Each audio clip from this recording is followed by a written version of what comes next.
The via negativa, or way of negation, is a method for approaching God by stripping away all of our conceptions about God, but also all of our conceptions about everything else. Insofar as God is beyond our knowing, says the apophatic or negative theology writers, we must dispense with everything we know in order to make any honest connection with God, if that is our goal. Knowledge cannot help us. Philosophy itself can only identify the absence in our ability. And so some, like the anonymous author of the medieval Cloud of Unknowing, set forth a mystical path to understanding God. This work was not to be undertaken by the uninitiated. The Cloud's author said in no uncertain terms that if a person were to approach this mystical experience unprepared, it would be dangerous for the soul, and expose the would-be mystic to the influence of the devil, who might cause his hapless victim to look skyward for God, mouth agape, to catch dewdrops on his tongue, rained down by the devil as a kind of illusion.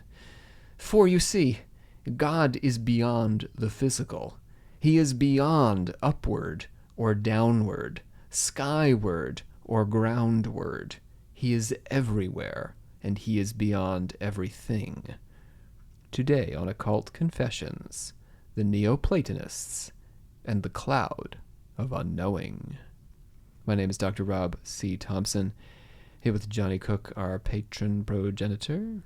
Glad to be back. And Savannah Barrett is voluntarily subjecting herself to this. I told her after Kabbalah this was not something she had to do, but she has volunteered. I want you all to know this before we get into this conversation. Now I feel self-conscious. So if she complains. Yeah, so if she complains. When do I ever complain? Oh, you can Don't even answer please that. make a list in the comments for us. And I wanted to say that now I'm worried that I volunteered for this episode because you said it's dangerous for the unprepared soul, and I am certainly You are the a very unprepared unprepared soul. Well, you just need to not go out and then do any of this. Yeah. So don't go looking to the sky and drink the rain. Don't try this at home. Yeah, that's what I'm trying to say. Did I say my name is Dr. Rob Thompson? This is Occult Confessions. We, the members of the Secret Order of Alchemical Factors, do solemnly commit ourselves to a full and honest telling of the history of the occult as far as we know it. Oh, I'm getting out ahead of myself today. Okay, here we go. All right, now I'm going to read this book to you. You ready? Actually, I'm not. I'm going to read a different book. By transcendence of yourself and all other things, and thus by cleansing your feelings of all worldly, fleshly, and natural pleasures, and your intellect of everything that can be known according to its own form, then, once everything has been negated in this way, you will be drawn up in your feelings above understanding to the radiance of divine darkness that transcends all being. So says the anonymous author of the Mystical Theology of St. Denis. All heretofore experienced images or icons of God must be abandoned, for these are not true to God's naked nature, uncreated and without beginning. Also, any concept of God gleaned intellectually must be let go of, because there is no knowledge of him. He is neither darkness nor light, neither error nor truth, nor all told can he be affirmed or denied. So far, so good. Yeah, it's like it is not able to be conceptualized by human mind. So we need to let go of, all the paintings and all the stained glass and all the imagery. Drop it. White Jesus with a beard. White, yes, yeah. This is not the guy. This is not God. This is our human misconception. Yeah. It misses the point. I really liked the phrase divine darkness. That really stuck out to me. Well, It's because gothy, it sounds isn't it? cool. It's Yeah. gothy. But also, like, when you think of God, that would be the exact opposite of what I would think of. Yes, he is light. Don't get me wrong. Yeah. That comes along. However, he exists in the divine darkness. Uh-huh. That's The darkness cool. being like the lack of knowledge we have about him. It's from our perception, yes. It is Oh. darkness to us. Yeah. I gotcha.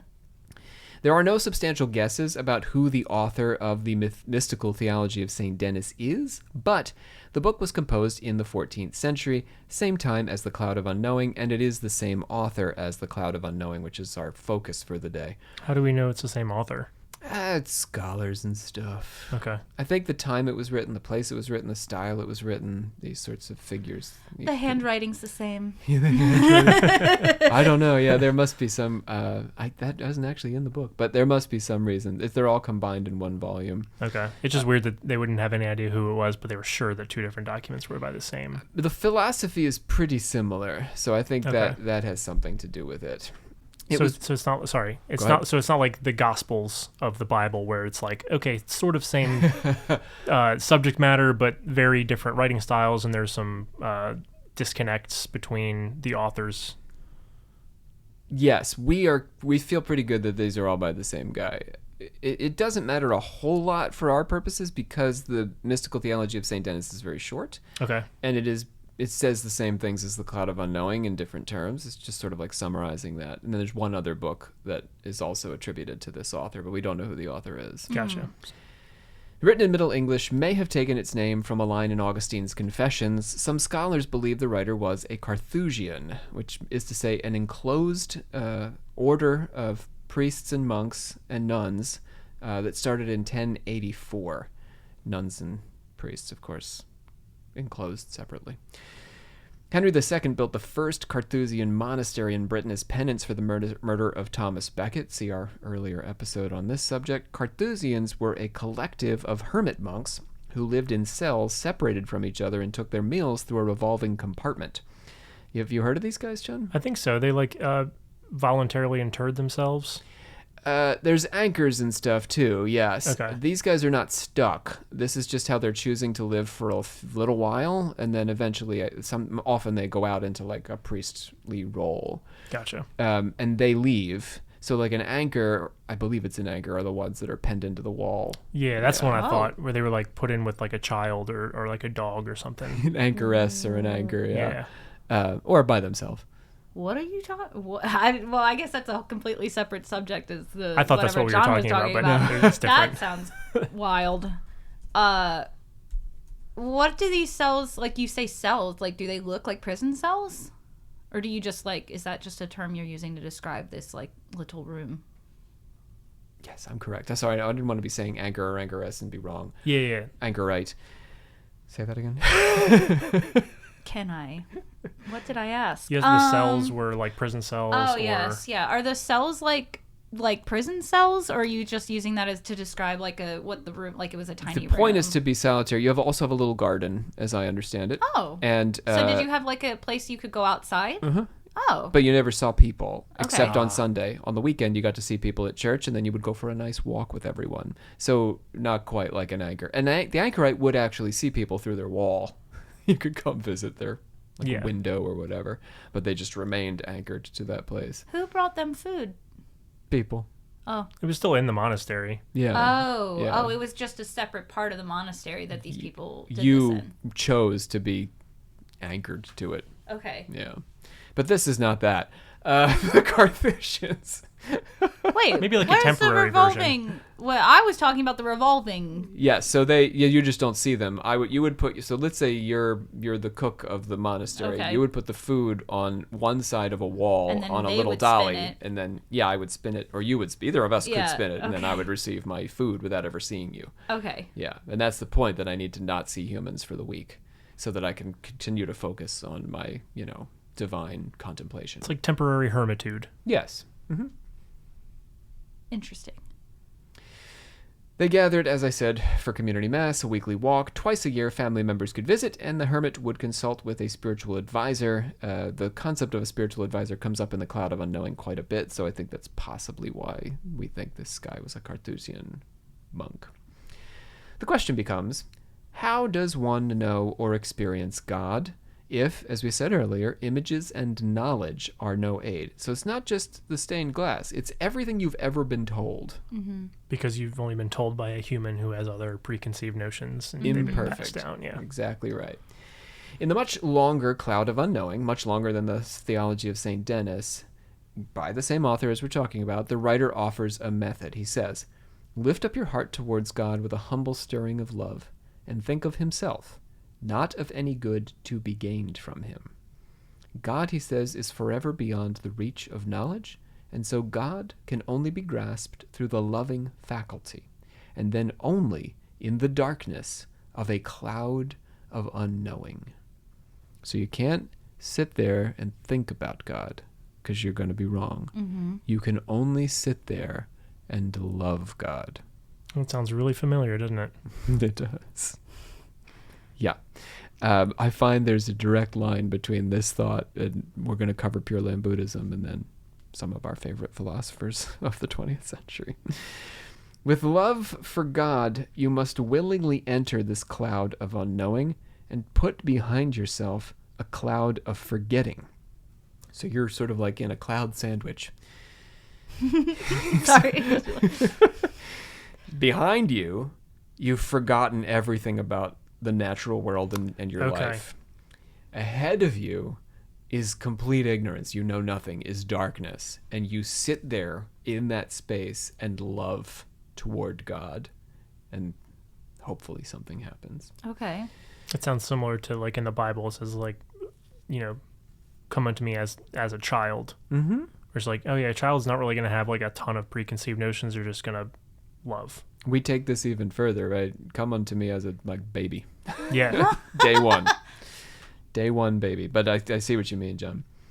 Of God himself no one can think, says the author, and so I wish to give up everything that I can think, and choose as my love the one thing I cannot think. For he can well be loved, but he cannot be thought. The goal is blind love, with no image or thought, no matter how holy, between you and your God. If you must, then take up a single word in your meditation, and let that word be God, or let that word be love. But think of nothing else. This seems really hard. I'm just like picturing It myself is. trying to do this, and I'm like, it feels hard for me to wrap my mind around the concept of not blindly loving something. Like, I feel like I could get down with that, but how to focus it to be like, I'm blindly loving God, but still not but having that thought about I'm trying to blindly love God, but then I would be thinking about God. Well, I don't think you want to. I think you don't want to think. You just don't want to think at all. Yeah. It's Oh, it's God, like not this again. your basic meditation, yeah. But yes, it gets to Krishnamurti and Eastern practices as well, for sure. But yeah, it's your basic meditation, breath meditation. You focus only on the breath. But here, you focus only on loving God. You're sort of actively loving God. You're sitting there loving God in lieu of doing anything else. Yeah. And he says, I don't talk about this in my script for today, but he says that, there's distractions. I mean, if that's what you mean, that you will be Yes. distracted. And he offers techniques for dealing with them, which I think are interesting and I'd never heard before. The one that really struck me was, he said, your invasive thoughts, what you should do is cower down before them and surrender yourself and, sort of like humble yourself in front of your invasive thoughts and say, you've beaten me, I've lost. Whoa. Yeah. And then they'll move on. And Well, then you move on. Quite honestly, I might try that. You should. That sounds really, yeah. I'm interested in that too. Yeah, I think it could work. Is that did that inspire the ending of next year's Harvest Horror? Kind of, yeah. I love that literally, thought. that description that you said to me was exactly what you said to me about the ending of Harvest Horror last year. Spoiler alert. Yeah, for not our to. listening For audience. Yeah. those of you coming to Harvest Cut this Horror part next out. year. Yeah. But I just wanted to, while I had that thought. Yeah, it's true. Yeah. The author of The Cloud does not regard the physical world as inferior. He says, everything bodily is further from God than anything spiritual, but that doesn't necessarily mean it's bad. When a person is stirred with the desire to contemplate God, he says, we must cast this desire into the depth of your spirit, far from any crude mingling with anything bodily. Think about these hermits, right, who can't see anybody, or they just got their little garden. And the desire must come from inside and not from outside. Those desires that come purely from within ourselves are trustworthy, but those that could come from outside through the windows of the senses are suspect. If we were asking Krishnamurti, right, this would be the silence. You need to go into the silence. Listen. to the voice from the silence. While people are often inclined to pray in the direction of the sky, we should not be confused, as I said earlier, in thinking that our intention toward God should be directed upward. The directions of up and down belong to that deceptive and inferior outside world, and God is not up or down, left or right. For spiritually, heaven is as near down as up, and up as down. For the main road and the shortest road to heaven is run by desires and not by footsteps. So, in a way, heaven's right here, all the time. Omnipresent. Don't look up. Or the devil will rain on you. Devil will rain on you. But we shouldn't get carried away and think, as I said, that the cloud of unknowing regards the body or material world as evil. I mean, this is a Sethian Gnostic idea. I think many people think about this as Gnosticism generally. It's reductive, right? Gnosticism is this complex blend of different beliefs. But we often think, right, this Manichaean idea that the material world is evil is a Gnostic thing. But no, and it's not true of the cloud of unknowing, which is not Gnostic at all. It's very medieval Christian. Bodily action and the body itself should not be despised if they are true and contain spiritual fruit. So the body's okay as long as it's living in truth and spiritual fruit, or containing spiritual fruit. The author observes that people will kiss the cup because there is wine in it. We are the cup, the wine is the spirit within us. Oh, okay. Yeah. The cup represents the body, the wine is the soul. In other words, the body, while inferior, can be sanctified. Consider the bodily ascension of Christ. Today, particularly if you're talking to an atheist, it would not be uncommon to hear that if Christ rose bodily to heaven at the speed of light, he would still be working his way toward the known limits of the universe. But the medieval world had already addressed this, and the Cloud's author says he had been dead and was clothed in immortality, and so shall we be at the day of judgment. So the nature of Christ, he's not a physical body as he rises into heaven, is what the Cloud's author is saying. He's become this more subtle entity as a result of having died. When this happens, we shall become so subtle in body and in soul together that we shall be wherever we wish in body as swiftly as we are not spiritually in our thoughts. So as quickly as you can think of a place, you could go there. Is after the judgment, right? After we've become sanctified and purified. If the body is subjected to the spirit, then it serves the greater spiritual purpose of God. Similarly, God is above nature, with the human in between, turning focus to God and away from nature in the contemplative search for spiritual understanding. He observes that humans, right, are upright toward God, whereas animals face the earth. So we are inclined to the spirit. Didn't you just say that upwards doesn't mean God? Yes. There's a bit of a contradiction there. Okay. I get the image though. Yeah. Yeah. Like animals are lower to the ground than humans or whatever. Therefore, further from God, not focused on God. I think the snake will crawl his belly on the earth. That kind of stuff. Spiritual life takes place within a hierarchy of the active and the contemplative, with the active lower and the contemplative higher. So we can do two kinds of things. Like, let's say, he's like sort of assuming that we're all monks, right? What do you want to do with your monk time? Because obviously you've decided you're not going to farm turnips or have sex or anything. You're just going to hang out in a monastery. We can all agree on that. But now what the hell do we do? So there's higher and lower activities for us monks. The lower work is the work of mercy. Spiritual meditation and earnest thought is then between the works of mercy, like charitable works, helping others, that kind of thing. Then we can do this spiritual meditation and earnest thought. This is also like involving active action, right? For us to like sit around and think about God and like think about how sinful we are and this sort of stuff. Then the higher part of contemplative life is what we're talking about. It's this divine, mystical entrance into the cloud of unknowing. So it's like a three-tiered system. On the bottom, we're walking around Mother Teresaing. In the middle, we're thinking real hard about God. And on top, we're experiencing God in the cloud of unknowing. It kind of makes sense that he would assume that whoever's reading it is a monk, because back then the only people who could read were monks. Oh months, yeah, that's you're so right.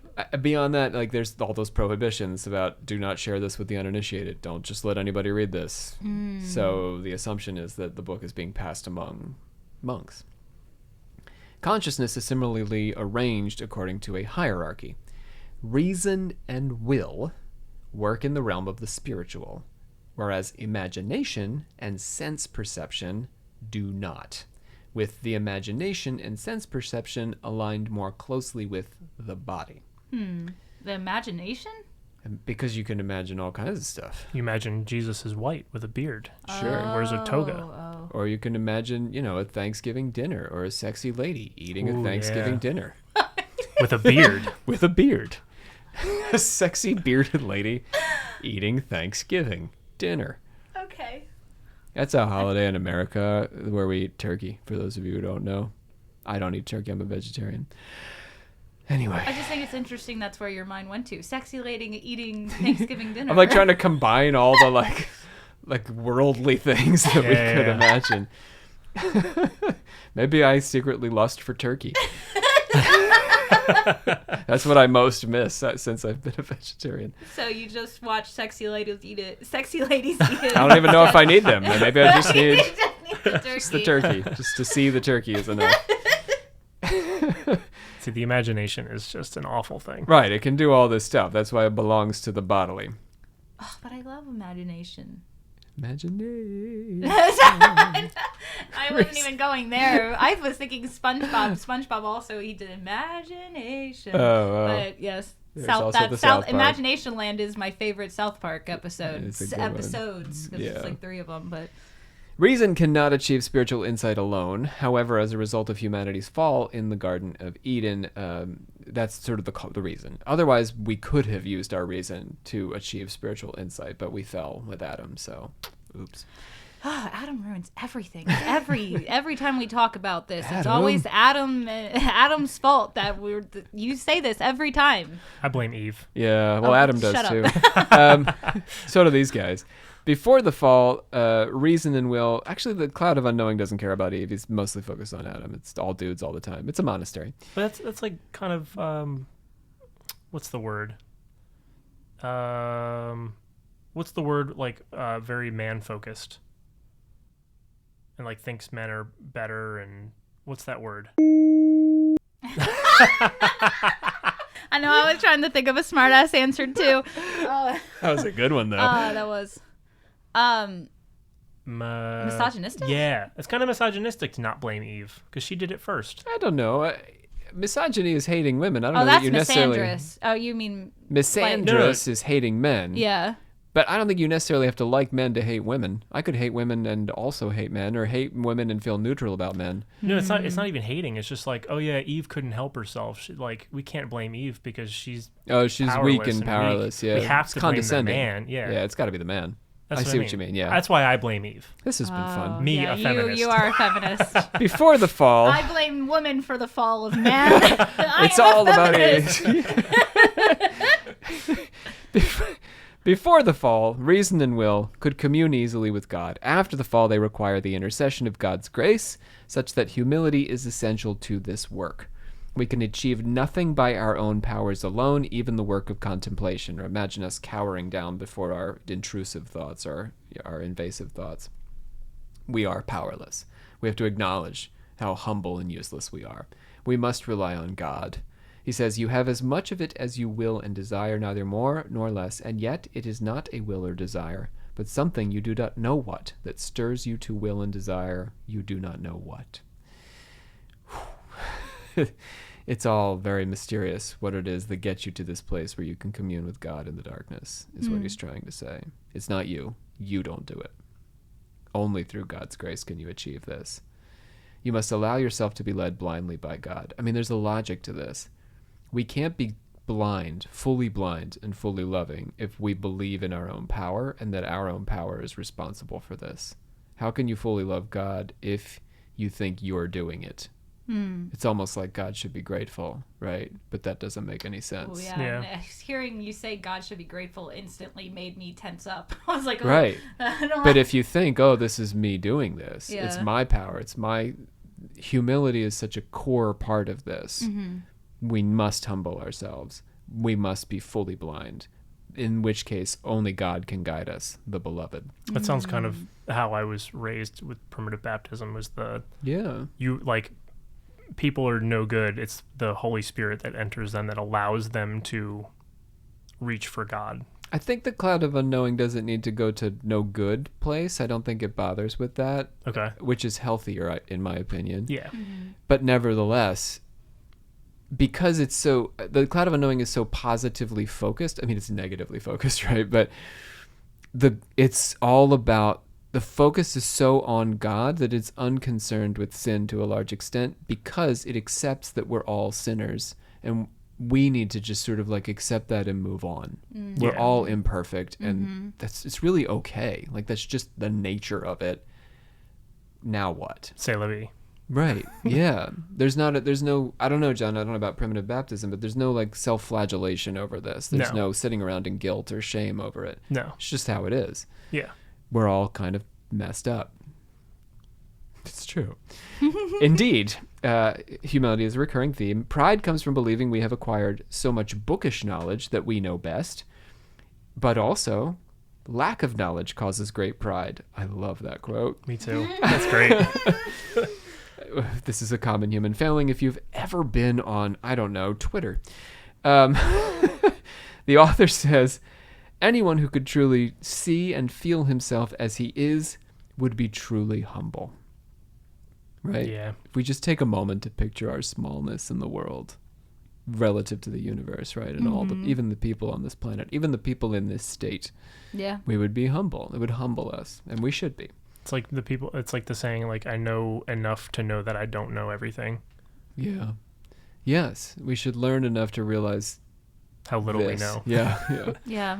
People who give up humble prayer and penance too soon and apply themselves, so they believe, to highly spiritual inward work are deceived and can be easily led astray by the devil.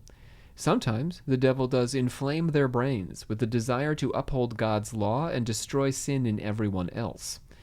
Now, we don't like that. No, I mean, that just makes me think of people like, forcibly. It's interesting to suggest that the devil is behind people who force their beliefs on others. Yep. I really like that. Honestly. Oh, you're here for this guy. I All right, then. You Well, love when this you said, medieval when monk. you said that he was like Krishnamurti, that's what made me be like, oh, maybe I do want to listen to this episode. All right. Cool. And he is, right?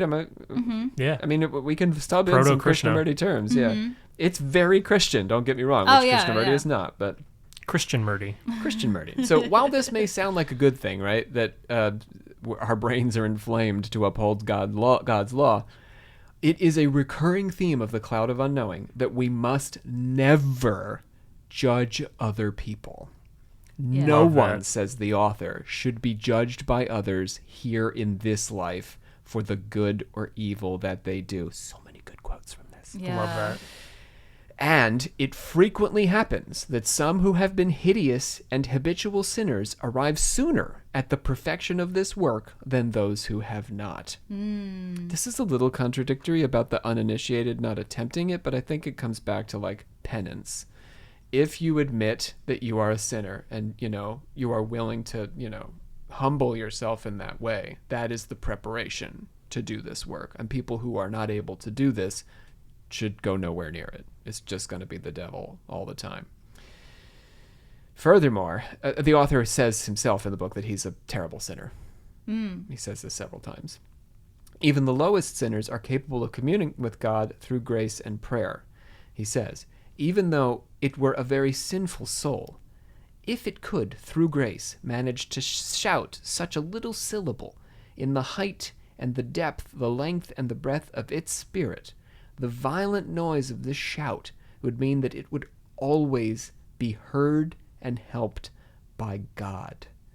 Oh, that moved me a little bit. Just a second. Can you read it again? Yes, I will. Even though it were a very sinful soul, if it could through grace manage to shout such a little syllable, like the tiniest word, right? In the height and the depth, the length and the breadth of the spirit, the violent noise of this shout would mean that it would always be heard and helped by God. It's nice. That's powerful. It is. You are the worst, right? You're in the gutter. You've screwed everything up. I don't know. You're the president of the United States. I don't know. But you are a terrible sinner. And you feel alone, right? Dejected, broken. The Cloud of Unknowing author says, if God touches you in such a way that you can utter even one word, God help me, God helps you there and then.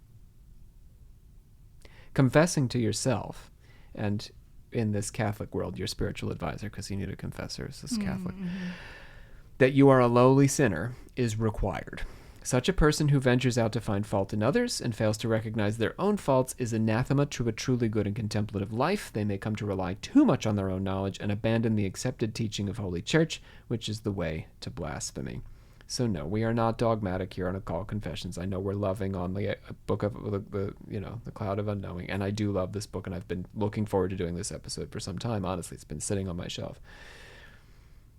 We have to not forget that Catholic dogma undergirds all of this. Yeah. Confessors and following the way of Holy Church and listening. I mean, he's essentially saying here, if the Pope says it, I just do it, because who am I?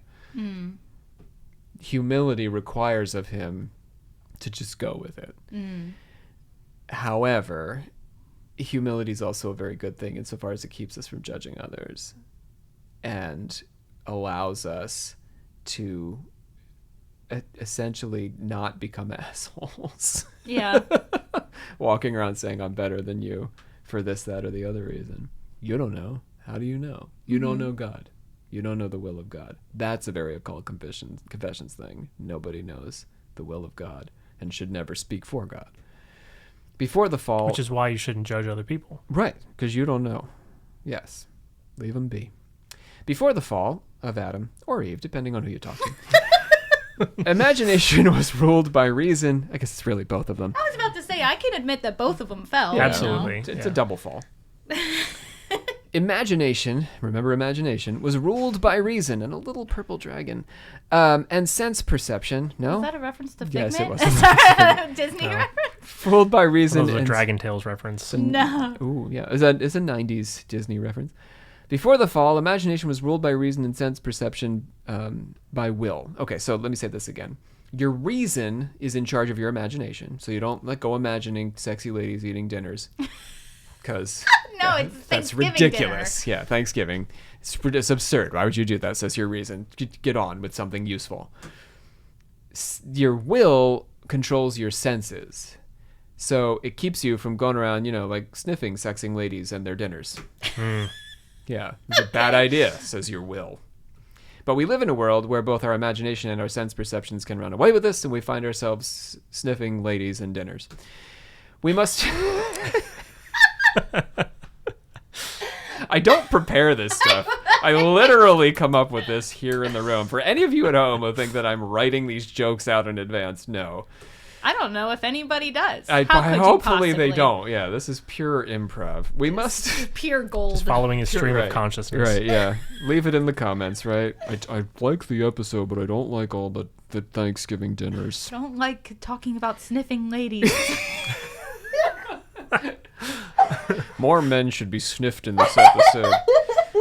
We must bring imagination under the light and control of reason, which is in turn guided by God's grace, and bring sense perception under control of our will in order to proceed towards spiritual truth. It is the job of will to focus the attention on spiritual matters, for, says the author, whenever your consciousness is concerned with anything bodily, to however good an end in this activity you are below yourself and outside your soul. So you shouldn't even wander around thinking about your dinner. It's not good for your soul.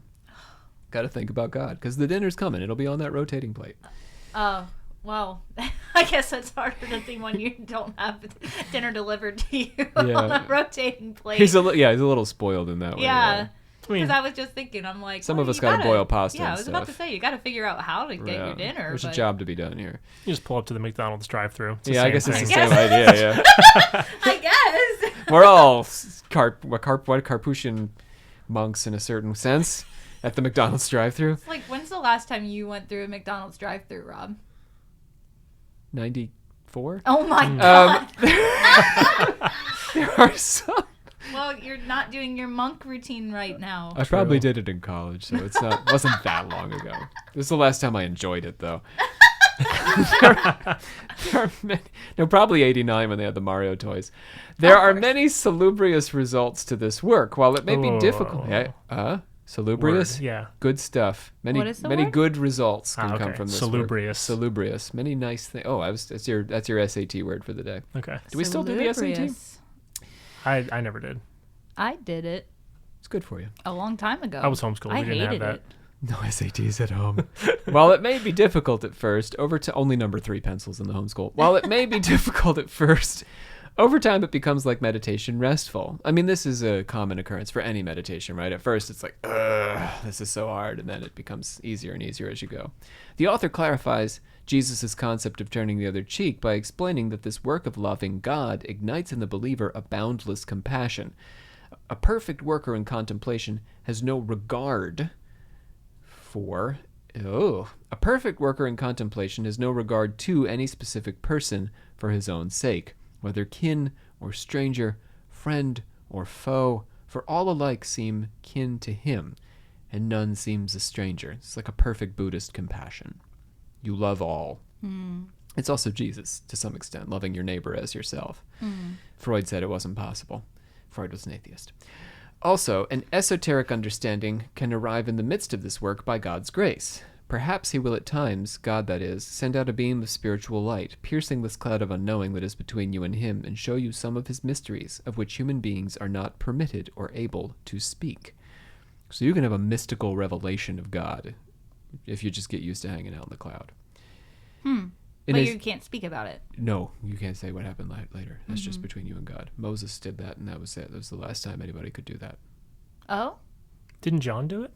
Kidding. Book of Revelation. You cannot joke with me like that, because I don't understand. I don't know. John was the last one, though, right? Biblically speaking. That we know of, biblically speaking. Enoch aside. In a somewhat controversial register, the author also suggests that but back to this, wait, before we keep going. This is, again, about, like, cults and stuff. This is the problem. Like, if the cult leader, had their revelation of God and just kept it to themselves, we'd never have all this nonsense with, aliens and comets and wearing white shoes and stuff. We'd all be good to go. True. Yeah, I was about to say it'd be better. Bombs in Japanese subways. Like, we wouldn't be dealing with any of this. You'd just be the guy. Giant gun weddings. None of that. So this is very good advice. This advice could have saved us a lot of trouble. Yeah, but that's not really what those cults are about, is it? But they're about power. But I mean, yeah, that's what I was thinking. That's why, humility, right? It's the opposite of humility. If God talks to you and you're like, oh, I got to go tell people, then you're not humble enough anymore to hear from God. Because now you think that people should listen to you. Right. You think you got the inside scoop. In a somewhat controversial register, the author also suggests that the contemplative, with his direct communion with God, is beyond the need for priestly intercession. He doesn't say this directly, but you can definitely read it this way. I'm going to quote him. The contemplative's individual prayers always rise instantly to God without any intermediary or any special premeditation preceding or accompanying them. He probably assumes that we're all monks. But it certainly implies that if you can master this work, you don't need a priest anymore. You can just be with God. Because I think in some Christian belief, I think in the Protestants, like, Jesus took the place of the intermediary. Yes, Protestantism. He allowed the. So I think it gets around that too, where you're like, oh yeah, I've kind of graduated to the point where I'm just communing directly with God instead of needing a filter. Jesus is your friend. Yeah. He loves the little children. All that stuff. It's a Protestant vision of Jesus, for sure. The Catholics, I think, insofar as it's very popular, attempt to appropriate it to some extent, but it is very much a Protestant Jesus who is yes, he intercedes on your behalf. The priest intercedes and the Pope intercedes, and different in a Catholic world. Yeah. That's it for Cloud of Unknowing. We're now going to move on and talk about where the hell this came from. So, can I ask another question? Yeah, before we go on to the next thing, I should say. We're not going anywhere. Settle in. Who's was it Saint David? Or what was the name of the first book? Saint Denis. Saint Denis. The Who's Saint mystical Denis? theology of Saint Denis. I don't know. Because it's not the guy who wrote this. Yeah. Is it his theology? No. Okay. It's really unique to this guy. Then what is... There's a medieval... We're going to get there, actually. Okay, Give me a all right. second. We'll talk about another case of this, and it's sort of like a link back to Saint Denis. Perfect.